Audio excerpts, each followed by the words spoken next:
சற்றுமுன் வெளியான தகவல் கலைஞர் மகளிர் உரிமை தொகையில் முக்கியமான தகவல் வெளியிடுது. அது என்னன்னு பார்க்க போறோம். நீங்க நம்ம சேனலை சப்ஸ்கிரைப் பண்ணாம இருந்தீங்கன்னா மறக்காம லைக் பண்ணிக்கோங்க, சப்ஸ்கிரைப் பண்ணிக்கோங்க. உங்க நண்பர்களுக்கு தெரியப்படுத்த ஷேர் பண்ணுங்க. தமிழ்நாடு அரசு இந்தியாவிலேயே முன்னோடி திட்டமாக பெண்களுக்கு மாதம் தோறும் ரூபாய் வழங்கும் கலைஞர் மகளிர் உரிமை தொகை திட்டத்தை செயல்படுத்தி வருகிறது. இந்த திட்டத்தின் பயனாளிகளின் வங்கி கணக்கில் ரூபாய் நேரடியாக வரவு வைக்கப்படுகிறது.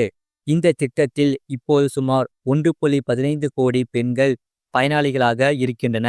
அதே நேரத்தில் தகுதியுள்ள பெண்கள் இன்னும் சில லட்சம் பேர் இந்த திட்டத்தில் பயன்பெற முடியாமல் உள்ளன.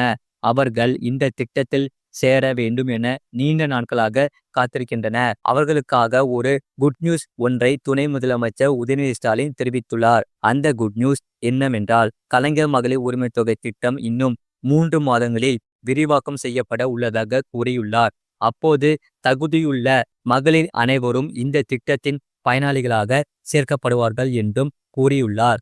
அதனால் இதுவரை கலைஞர் மகளிர் உரிமை தொகை பெறாதவர்கள் விரைவில் இந்த திட்டத்தின் மூலம் மாதம் ரூபாய் பெற முடியும். அனைத்து மகளிருக்கும் கிடைக்குமா என்றால் இல்லை.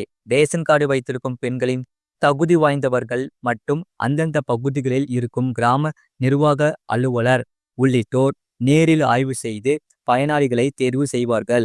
முழு வீடியோ லிங்க் கீழே இருக்க கிளிக் பண்ணி பாருங்க. மறக்காம லைக் பண்ணிக்கோங்க.